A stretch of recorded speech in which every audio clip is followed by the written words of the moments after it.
All right, so hello, welcome to the first in a series of discussions co-hosted by Education Action Forum of Maine and the Source School. Thank you all for participating. The goal of this series is to stimulate cross-sector ongoing conversations on the topic of education in Maine. So today we have Derek Pierce, who's the principal of Casco Bay High School. We have Emily Dwinnells, who is the director of the Maine Spaceport Initiative, and Jeremy Jones, who is the executive director of the Maine Charter School Commission.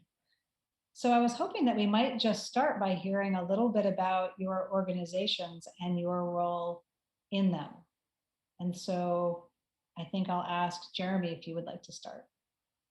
Sure, yeah, thanks, Jen. It's good to be here with Derek and Emily as well. I appreciate you getting us all together. So my name is Jeremy. I am the newly still appointed executive director of the Maine Charter School Commission, have been here for a few months. And at the Charter School Commission, we are responsible for authorizing and monitoring the charter school program in the state of Maine.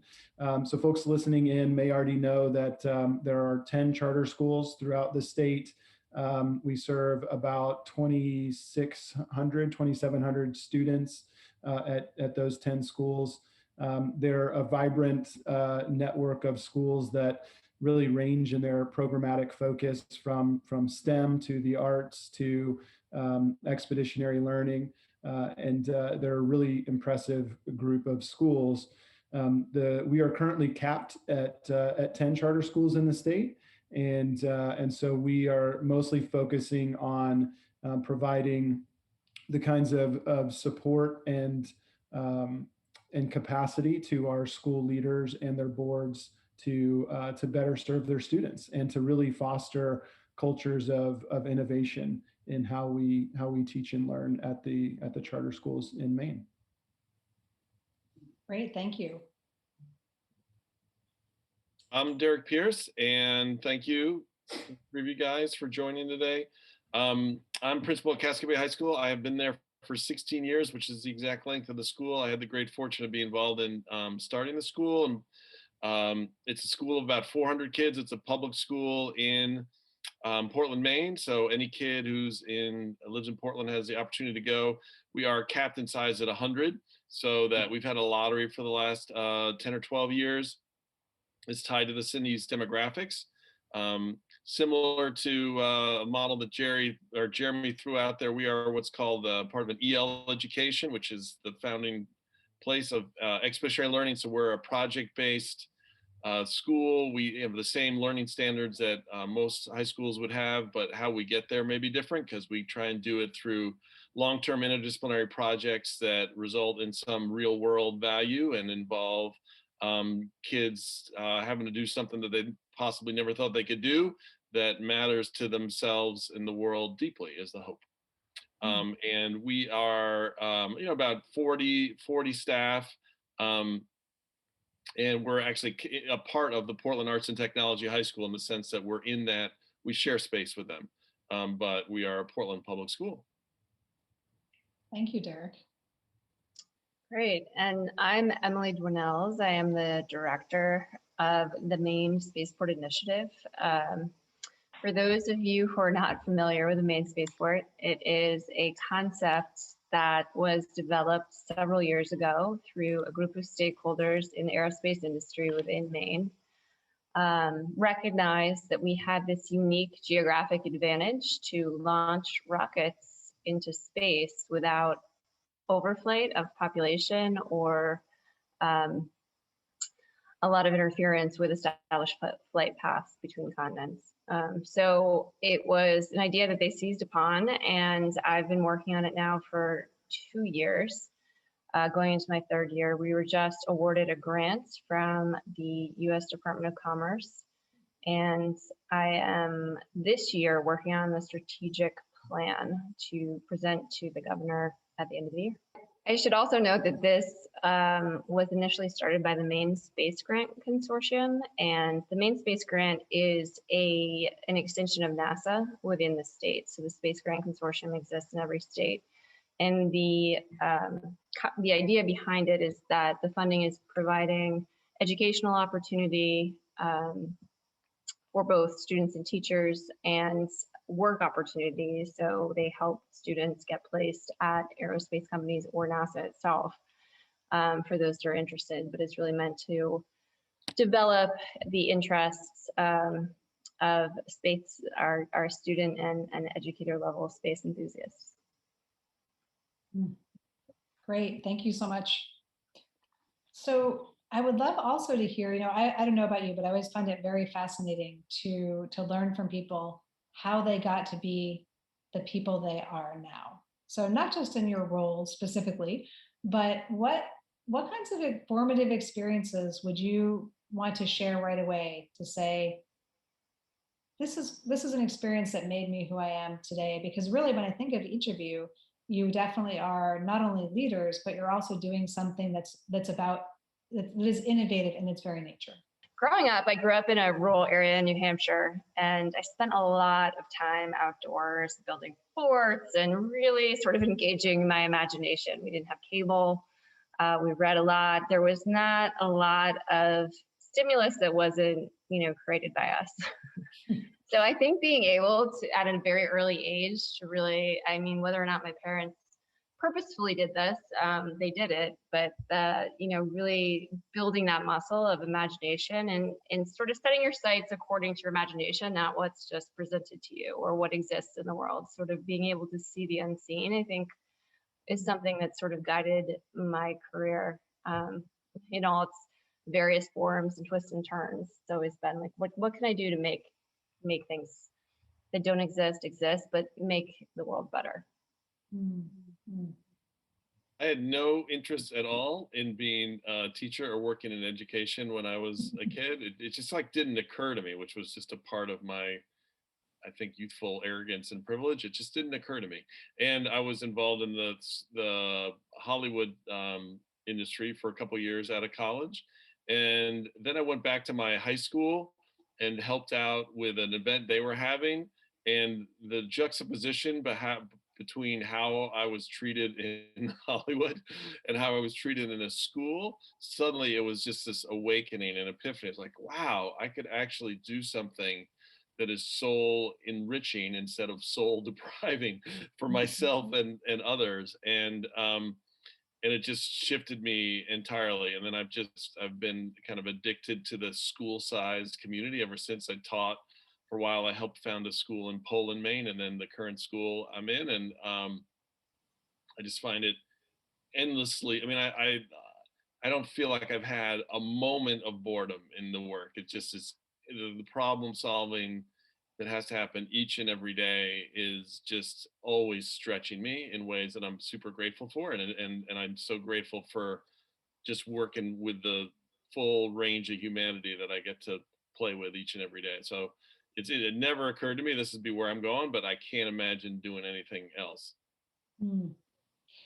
Derek, so when you were a young person, before you were launched from college or even high school, did you have an imagination of what you might do when you grew up?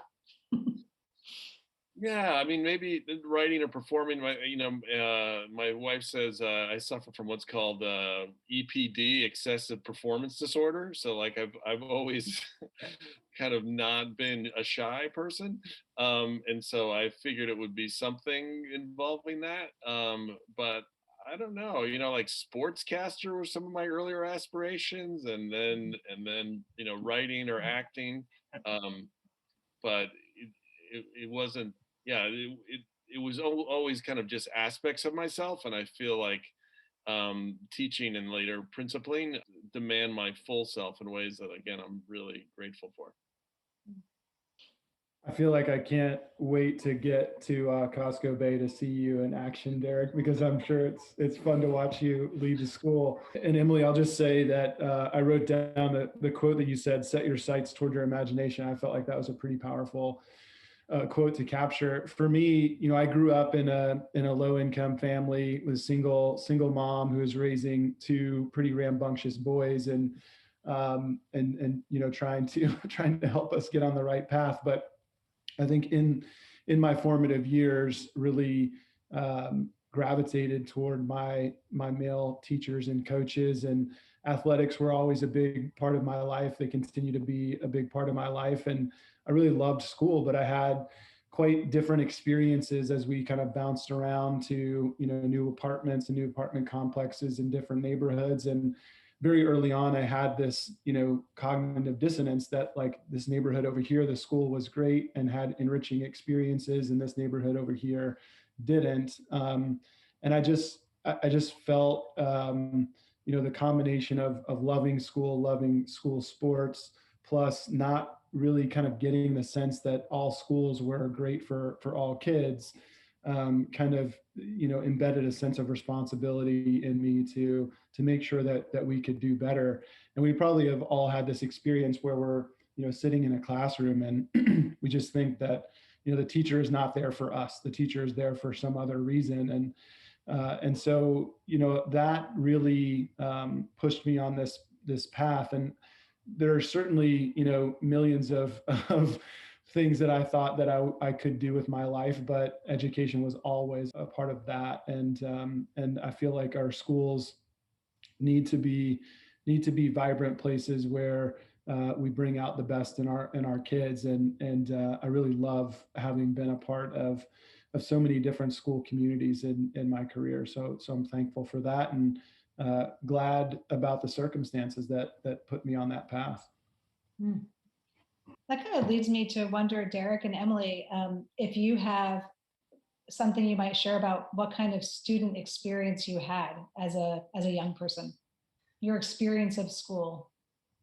I guess I also sort of moved around a bit, and I, moved from New Hampshire to Massachusetts, and I moved back to New Hampshire for school, and had very different experiences. I always loved school.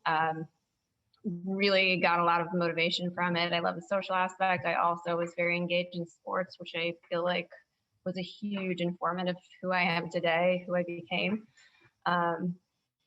So in my younger years, I went to public school in New Hampshire and then public school in Massachusetts, and then got a scholarship to go to a private school for high school, which was just it was just a mind-blowing experience coming from an area in Massachusetts. It was sort of economically depressed. There was lots of behavioral issues in the classroom, lots of time spent on discipline, less time maybe spent on learning and teaching, to going to a private school where everybody was there to learn. Everyone was hungry and curious and smart. It was just a mind-blowing experience for me. Also just how smart everybody was crazy. So I feel like I had really two different, very different experiences growing up with regard to education. But I think the consistency throughout was that I always loved it. There are some environments that are much easier to learn. And the other thing about going to private school, I went to St. Paul's in Concord, New Hampshire, is that there was, moral lessons as well as, educational lessons. We started every day with chapel, and there was always this consistent impression upon us that, to whom much is given, much is expected. And so I think I came out into the world after graduating with that concept. Like I was given this incredible opportunity, and I've got to really make something of it and give back. I love school, not always for the right reasons, I think. I love the social aspect of it. I love being with adults and kids. I was successful at it, but not like fully heart and head in it, I don't think. And I remember deeply one of my high school English teachers pulling me aside one time when we were talking about a paper and saying, "How come you write your best stuff for the school newspaper?" And it was it was like, actually I am most alive when I'm outside of class. Like I love student government and theater and sports and clubs, and I did the other stuff. And then when I went to college, I had kind of a political awakening, because school for me in high school was like politically neutered. Like there was no politics. It was like the real world didn't really matter to school. You did what was in your textbooks and stuff. And so in retrospect, part of my educational journey has been trying to create schools where kids are most alive and they're doing the stuff that matters most in school and not after the bell rings, and trying to, summon their passions and interests and excitement into the blood of the curriculum and not as something that only happens after 3:30. And I loved it. Didn't strike me at the time, but only after, like, that's strange. It'd be great if school was as awesome as I felt play practice was, or as awesome as I got excited about something we're doing in student government. That makes me wonder if you have thoughts that you might share on learning in real life contexts. Learning, Derek, as you put it, how can we make the really exciting learning also happen in school, since students spend such a large time there? Thoughts on learning in school, but through real life as well, and not having school necessarily be a bubble apart from real life. Is that important? What are the benefits of that? And even if you've had your own experiences with that, Derek, of course, in your school, but also in Emily, perhaps your work with other students, and Jeremy, your work with students too. So I was a Teach for America teacher and was teaching in New Orleans at a very traditionally sort of established school. Kids were sitting in rows, and I was up at the front of the classroom. I didn't really know how to teach at the time. I knew there was like something missing, and really just sort of tried to bring the energy every single day and kind of move students along then. But after Hurricane Katrina, I moved to Houston and started teaching at a school there that was an aspiring IB program and really did like integrated learning. And I was a math and science teacher, and we had basically 6 units throughout the whole school year, and they were all integrated projects. And it was at that time that the kind of school environment that I loved teaching in like really came to life for me. And I think that experience really informed each successive experience I had after that. I mean, kids loved coming to school. They loved presenting their projects. We, opened up the school to the community to have these big expo nights for that type of thing, and it just made school a really fun place to be. And that wasn't mutually exclusive from the learning. I mean, there was some deep and rich learning happening, and I don't think the learning was necessarily in context the way that I would say sort of breaks down the walls between community and school. But we had a lot of fun with it. I mean, we had one unit called The Amazing Race, and kids had to build all of these contraptions, and they got to kind of track their progress around the world. And it invited creativity from both teachers and students. And that was a result of the vision of our school leader. And I could really see at that point in time just how important school leadership was to allow and give permission to teachers to be the creative experimenters that I think is deep in every teacher's heart and soul. So and so that's the kind of school that I wanted to create when I was a school leader as well. And it's an experience that stuck with me. I think in terms of, experiential learning, there's a couple of instances in my educational history that really made it an impact. The first class I had in my history, my freshman year history, was called Approaches to History. So we gathered as a class the first day in this big room, both sections. So there's like 50 students there. And the teacher got up and started welcoming everybody. And then all of a sudden, there were police officers in the room, and they were accosting someone and arresting them and taking them out of class. And so as students, we're all like, oh my God, that's horrified. Like, we just didn't know what to make of it. And then we had to give testimony. And so we each gave our own personal piece of testimony. And then we got to class the second day, and they said, well, the good news is, that was fake. But the interesting part is you all gave testimony for what had happened, and it was completely different. And you were all in the same room at the same time watching the same thing, but the details of who was arrested, how many police officers there were, what was going on in the classroom were totally different. So just this is a really good lens to look through, to remember as you read history. So, you know, having those kind of moments, I think, was always super important. And I think that, you know, one thing that always interested me a lot when I was learning is that I think there are very different types of intelligence. Some people have to be moving to learn. Like I kind of have to be fiddling or doing something or sketching or kind of partially distracted to learn. So understanding there are very different ways to take in information was also something that some teachers, I think, were really good at incorporating. And I noticed that after I started work, it took me like 10 years before I really had a desk job. Like I am one of those people who likes to be on their feet or moving. It's just part of, I think, maybe my nature. But just always coming back to how different people learn and what they learn, what their actual intelligences are, may not be even, but they're equally important. We have this thing called, it's my favorite thing that we do at school, our favorite ritual called Final Word. And every senior gets to give a speech about who they are and what they're about on the verge of graduation. And they give it to the entire senior class, and typically family and loved ones, and then some younger students who get to kind of experience it. And then they each, after each person speaks, and the loved one, maybe a family friend, maybe a family member, and then a peer and a teacher get to say why they're ready to graduate. And it's kind of windows into each kid's soul, but it's also windows into our school soul. Like, what are we about? What are they saying back to us about who we are? And inevitably, you know, the stuff of what they talk about is the experiential big projects that they'll never forget, that transform them.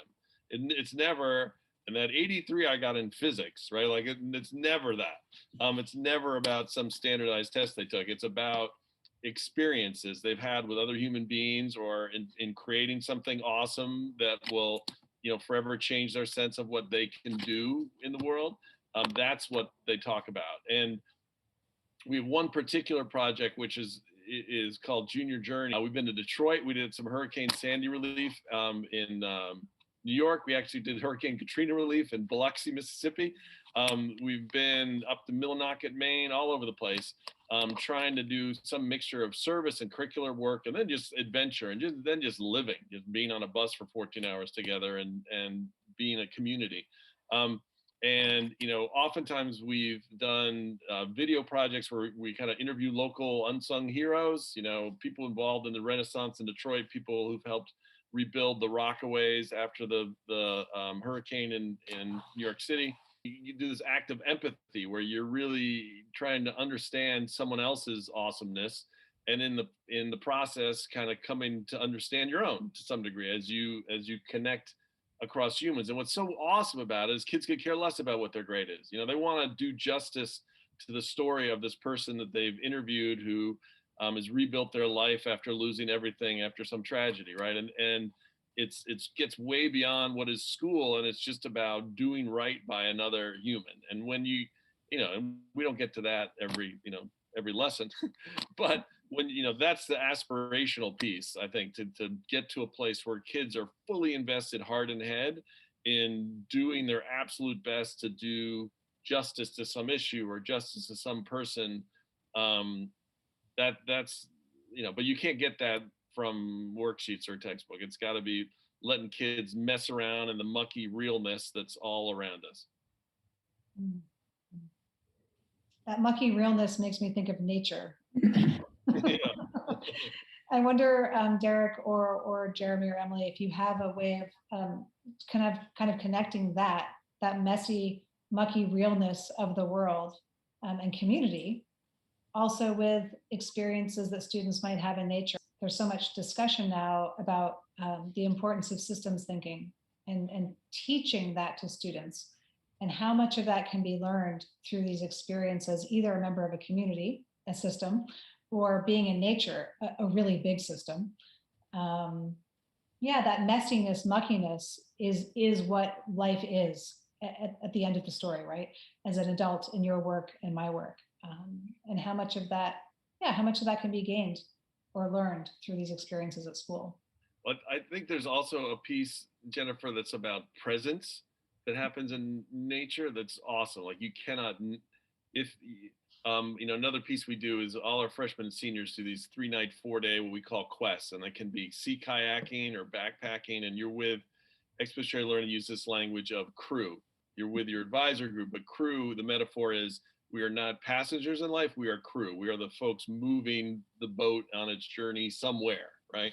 I am a total nature wuss. Like, I'm not a tough guy. I spent most of my life trying to avoid an outward bound course, and suddenly I was on one with ninth graders, wondering if I was going to be as tough as they were, right?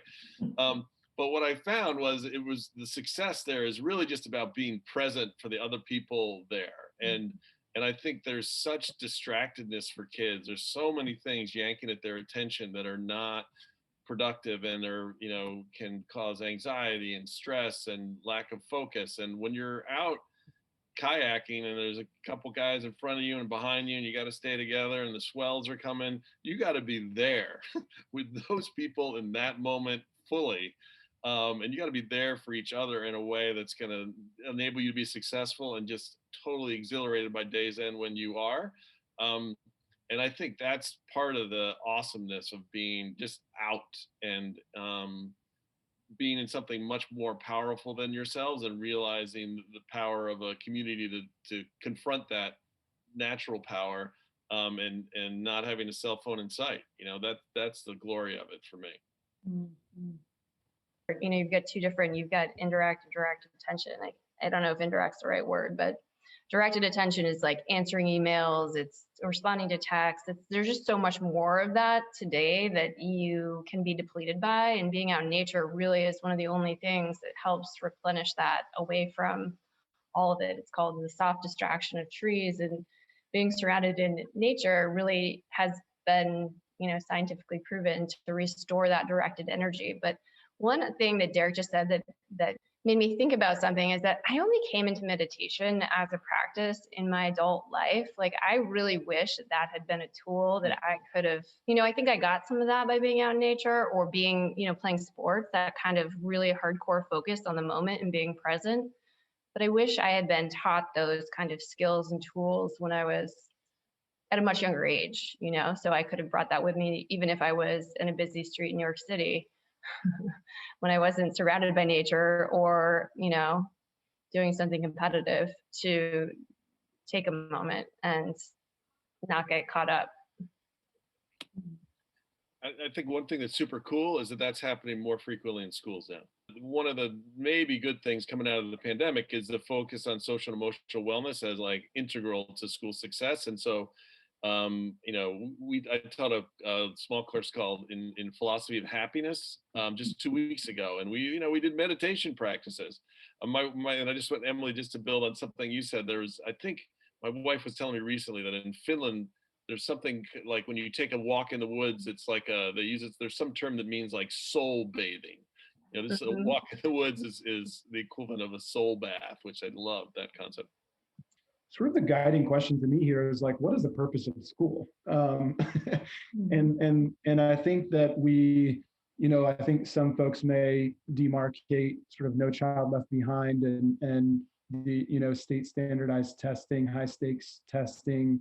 From that, folks will point to A Nation at Risk, the report around, how urban schools are failing our kids. I think like none of that really matters.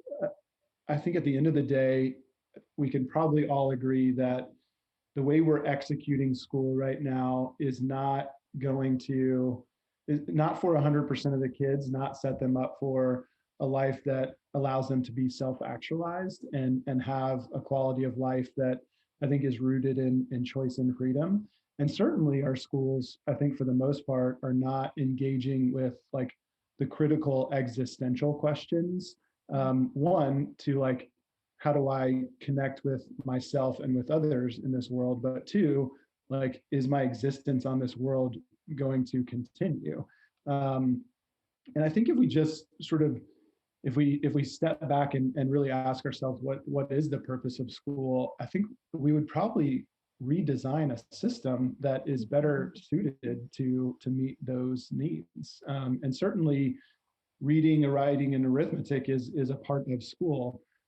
But we've extracted the humanity from school, and we need to put it back in, so that our kids can kind of better understand the world around them and the world within them.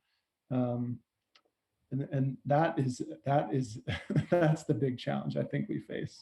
Mm. I like that. The world, understanding the world without them and within them. I think that's key. Mhm. Yeah, much of what we've talked about so far has been about these kinds of capacities that you're talking about developing, Jeremy. We have talked very little about science or math as discrete subjects, right? We've talked about becoming human beings.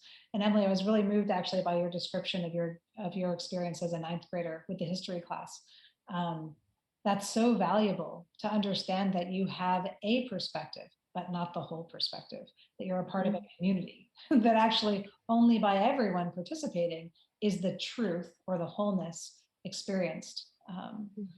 And so, yeah, that, Jeremy, I feel like that's a really great question. And maybe the question to further that is, what role does school play? What role do each of you think school plays in the creation of a good life for a full human being? Because I'm not sure that everyone would agree that those topics that you brought up, Jeremy, are the role of school. And so I'm curious, Emily and Derek, where you would go with that. I tend to agree with Jeremy. I mean, I think the purpose of schools is to create splendid human beings who will create a splendid planet. You know, like that.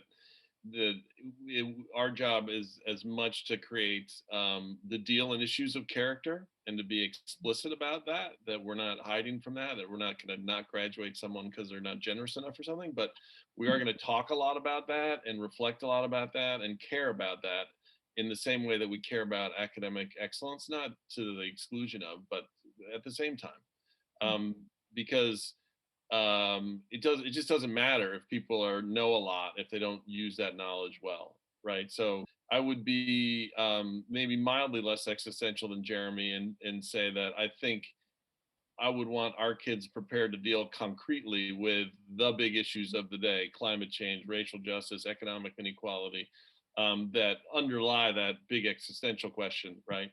And try and get kids to see, one, that they can have an impact on those issues.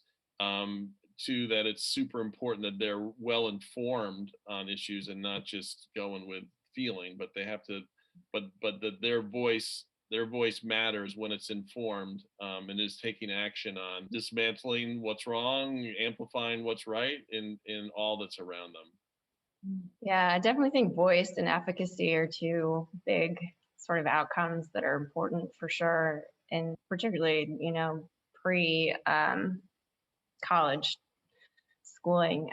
Classism is kind of a real thing, and being able to help students that on getting exposure to things that may not have been ingrained in them, earlier, through their family systems or, in school necessarily, but like how to give them that supplemental education and to graduate and go into the world feeling prepared and able to work in those contexts that are totally unfamiliar. I worked in a charter school network in Houston that was a college preparatory focus, and most of our kids were first generation college bound, and we experienced quite a bit of kids going off to some well regarded, reputable universities far from home, and they would really struggle their first year or 2 years, and they would end up transferring back to University of Houston or something. And U of H is a great school if that's where you want to go, if that's your purpose. But we didn't fully prepare students to embrace all of those sort of social challenges that they inevitably faced, and oftentimes we didn't do a good job of supporting their families, because in the specific cultures that we were working with, that family unity was so important, and we would have moms really encourage their kids to come back home, which I think compromised kind of their mobility in society and their life prospects. But I think for me, I had to really sort of step back and like not judge those decisions, to really support families in making those decisions, but make sure that they kind of really understood the consequences of these decisions that they were making.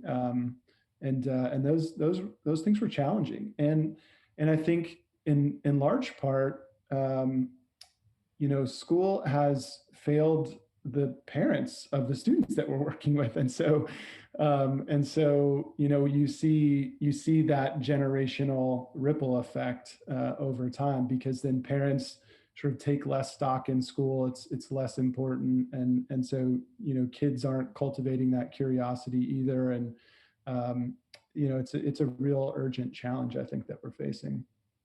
Even just having like exposure to people who are out in the world doing things that may not seem possible. Also, as a woman who's worked in mostly male-dominated fields, it's really important to have women professionals come in. I did not see a lot of that in my, early years growing up. I didn't see it when I entered the workforce. I didn't see it, for a long time. And I know it's changing now, which is amazing. It's like, thank God. But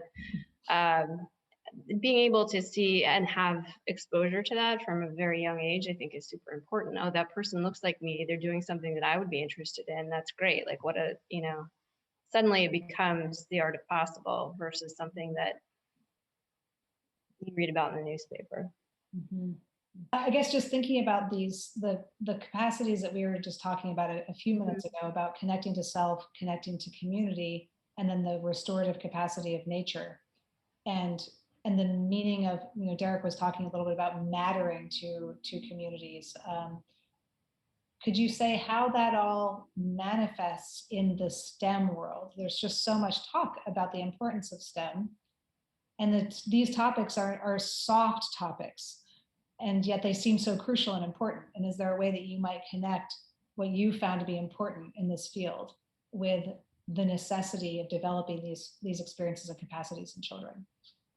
I think what spending a lot of time outdoors did was allow me to imagine things that I didn't even know if they existed or not, and then try to figure out how to make them, how they would exist. Like really thinking about like if I wanted to build this fort up in the tree, like how would I actually have to like architect that, or think it through. So in some ways, like imagination, like doing things like, some of the things that Elon Musk is doing, despite him being somewhat controversial, like he clearly is very imaginative and ambitious in terms of going for it.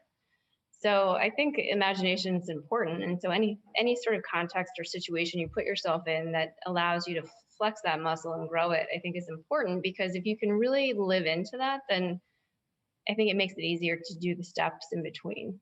If that makes sense. Mm-hmm. Sort of if you really get into, how cool it would be to do this thing, to like be an astronaut, then you kind of like that joy that you get from imagining that can help be the, impetus for those sort of drudgery steps in between getting there. But I guess also there's like a fearlessness about it. Like if you're really thirsty for knowledge or really believe in something, just going after that, like teaching kids how to do that in the right way, I think is really important. For STEM, the way that I see it is, there's some huge gaps in the country. There's a gap in sort of where Maine stands to the rest of the country. There's a gap between men and women. And some of those things are just kind of built into the system. I remember reading this book by Emily Chang. She's a tech reporter, called Brotopia, but it was how they developed the filter for candidates who were applying to tech jobs. And it was like, well, they're, typically male. They're, kind of more one-on-one, like they like working individually. Those are all things that were true, but like less likely to be true of a female candidate. So it kind of skewed the direction of hiring and talent, funnels and pools going forward. So how do we start to reverse some of that and really, make sure that both those that aren't exposed to it and those who are underrepresented have the opportunity to see themselves in the future of STEM in these exciting careers that are out there? My mind immediately goes to sort of, Emily, like the set of experiences that you've had that have led you to where you are now, and like how can schools become, nurturing environments for that curiosity, and perhaps there's a connection here with STEM specific sort of subject matter and eventually like professional fields. But at the end of the day, it's like, what does it take to create a school where kids can come and be curious, and that we can sort of set up environments that are safe spaces for kids to fail in low stakes environments, so that they can develop patterns of behavior that allow them to be fearless, or to ask difficult questions, and to come up with a theory of action in like, how am I going to solve this thing? How do I engineer this solution? And do so in a community context, but also with other problem solvers.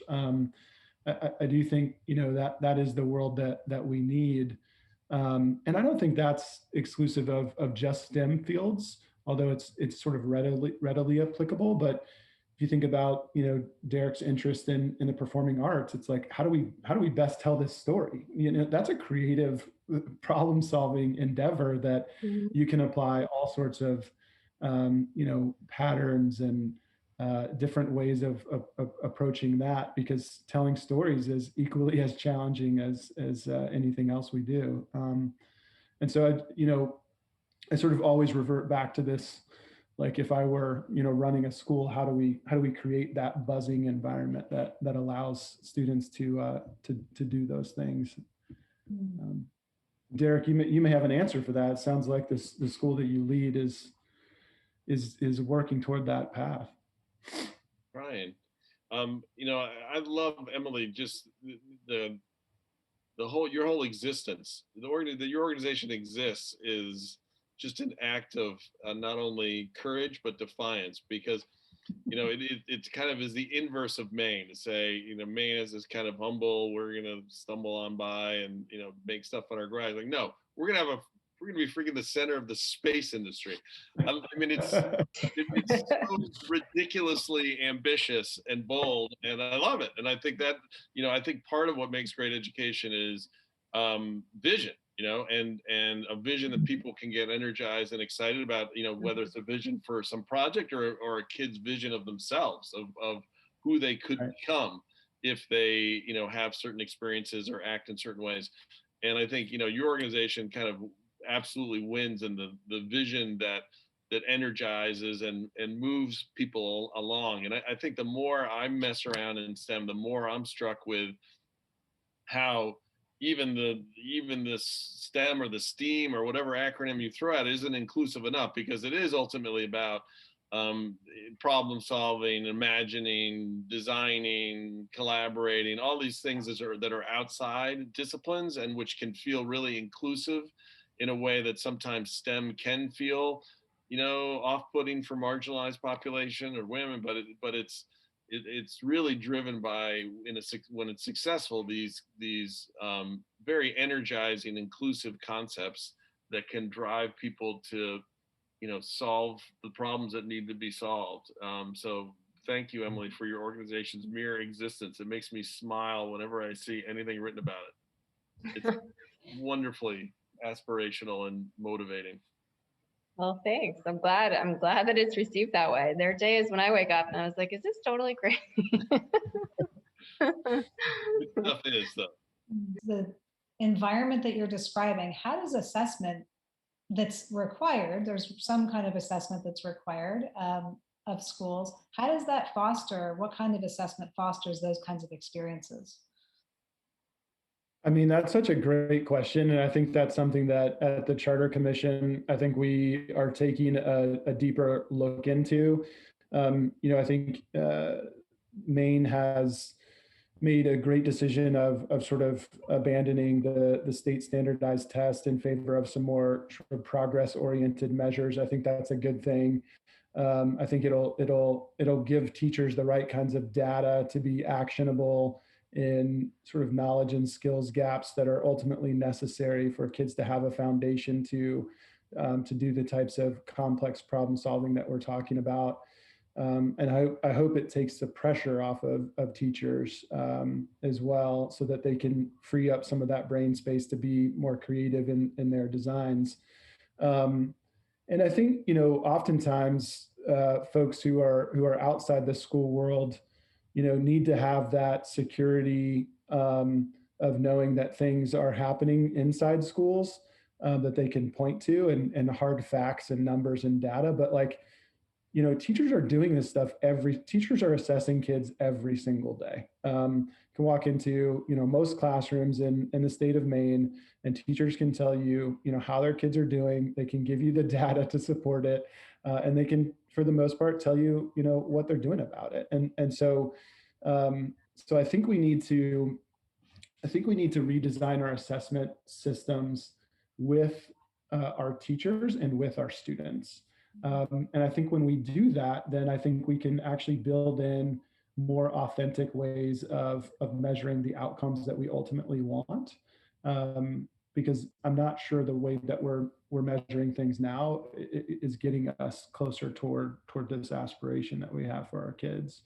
But it's a challenge. I mean, this is a big system that's built up over a generation, and in order to sort of disassemble that and create something new is going to take time.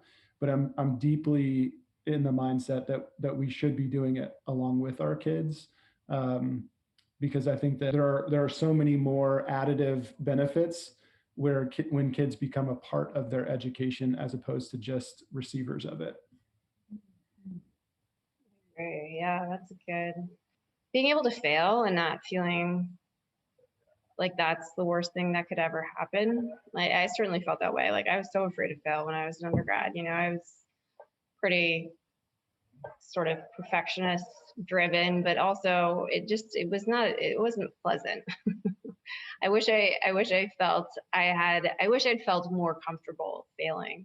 And I think, by nature of setting very ambitious goals, or really imagining, like really engaging your imagination, trying to make something real that's unseen, it's like you have to be comfortable failing. You're not going to get it on the first shot. So like, how can you institutionalize that in some way? I was just listening. You probably will pick up by the end of this conversation that I spent a lot of the time listening to podcasts. But I was listening to this podcast with Sarah Blakely. She's a founder of Spanx, which she's one of the first female billionaires, self-made. Anyway, she's amazing, but she was talking about her childhood and how she grew up. And every day when she'd come home from school and they're sitting around the dinner table with her family, her dad would always ask her, what'd you fail at today? Not like, how did you kick butt and take names, but like, what did you actually fail at? Or as a measure of what did you go for? What did you try? How did you apply yourself? And I thought that was a really great kind of dialogue to have, because failure is certain. Yeah, I'm so glad you brought up Sarah Blakely, because I'm a big fan of her husband, Jesse Itzler, who's also sort of a serial entrepreneur. And I think, that family in that environment, I think, is one that would be kind of fun to study sociologically, because I'm sure those, their kids hear about it all the time. Like, what risks did you take today? And, Jesse Itzler has videos of his kids like jumping in freezing cold waters and doing all sorts of crazy, wild things. And so again, it goes back to like, okay, how do we create those environments in schools where kids can take those risks? And I always circle back to this of like, we've got to figure out how we, train teachers, and how we separate like the teacher's school going experience to a different experience that they can lead in their classroom. And I don't know if that starts at our colleges of ed, or if it just starts by following a great school leader like Derek. I don't know how we allow our teachers to do that, but our teachers are incredibly creative folks, and surely they can come up with environments like that in classrooms where we can actually have active discussions about failure, and what that discomfort feels like, and what it means, and how do we use that energy to get to something closer to our desired state. I think it's in part about school structures and school culture that's bigger than classroom teachers, and breaking down what is still a too kind of competitive among students culture, where we're ranking kids and they're worried about GPA and who, and my success means you're a little bit less successful. One of the beauties of the expeditionary learning model is there's a lot of, we're in this together, and we are putting on this symposium together. So I'm going to help you with your draft, and make it better, because if your presentation sounds better, that's going to make mine better received. There's an interdependence there, and it's also a standards-based system, and it's not in any kind of bell curve, or there's no sense of there's only so many A's to go around, or you're going to jump ahead of me in class rank. There is a sense of we're all in this together, and it's achieving a collective excellence makes our individual achievements even greater. And I think that balance between individual accountability and a collectivist sense of our work is even greater when we are all excellent, is super important, and kind of breaks down some of that. Because I think even the language, fail it's just too loaded a word to ever have it be great in our community. And I don't think it's a great word to use, but I think not yet, or let's try again, or having a culture of revision where it's a process, and we do an iterative process, because I don't think we're ever going to convince kids it's okay to fail just because that language, we just have to blow that word up. But I think we can get kids to buy into cultures of revision and iterative processes that where the enemy is not one another or my inner game, but just how will I get to the excellence? How will I get to the place where I can actually solve the problem that needs to be solved? Yeah. Mhm. Yeah. I heard a few weeks ago at a program put on by the Maine Development Foundation about the founder of systems thinking. And I'm going to wreck this quote, so let's just say it's a paraphrase. Something along the lines of, the gold star is the enemy of true learning. Mhm. I think back to my early learning, and Emily, maybe you and I were similar students, but I lived for the gold star as a first grader or second grader. I had so internalized this system of assessment, of kind of rewarding me for being the good student, that it was more important than the learning at a certain point. And so I'm curious what you, just Derek, thinking about what you just said, how do you see that being used positively? The say grading, even when we think about assessment in schools, that's one thing, but then there's like in the school, the students receiving a grade for their work. And I'm sure that this has come up at your school, so I'm curious what you might say about that. Well, I think we just try and keep it focused on the work and the progress, so we have school meetings and each week, and we showcase kids doing the work, and we don't say, and this kid got an A on it, it's, and trying to find meaning in the work and the learning. And I think also putting a lot of emphasis on reflection and on kids looking at growth over time and progress, and trying to value that as much as outcome, I think is super important, in making space. We try also to make a lot of space for gratitude, which, like meditation, is a fundamental practice of happiness, and making sure kids stop and think about how they got there, and who helped them get there, and how they help themselves get there. And I think that can help pull away from the hypnosis of the hypnotic effect of grades and pursuing, some trinket. Alfie Cohen said, punishment by rewards. I think that's your gold star metaphor. Yeah. Definitely. So I went to business school, and I went to one of the only business schools that was sort of one of the top programs that didn't disclose your grade performance to recruiters. It was a super collaborative environment. I think for the most part, you really didn't hear those kind of high stress, competitive kind of things going on. It really did make a difference. I don't know that it's right for every situation. Like I said, I think it's self-selecting to begin with. And, you probably were competitive at some point in order to get to that point, but like that, taking that out of the equation, I just thought was a major enhancement to the experience. Emily, while you were just talking, I got the NASA alert about the Wallops rocket tonight. So hopefully Yeah. the weather's good enough for you to see it out there. Yeah. I think that's a great note to end on. A rocket going off into space. So I really appreciate you three participating in the conversation today. I feel, certainly I feel enriched by it, and I hope that the people who will listen to this will feel similarly. Thank you for the opportunity. Thank you. Thanks, Thank Emily. Thanks, Jeremy. Nice to meet you Thank guys. you. Thank you both.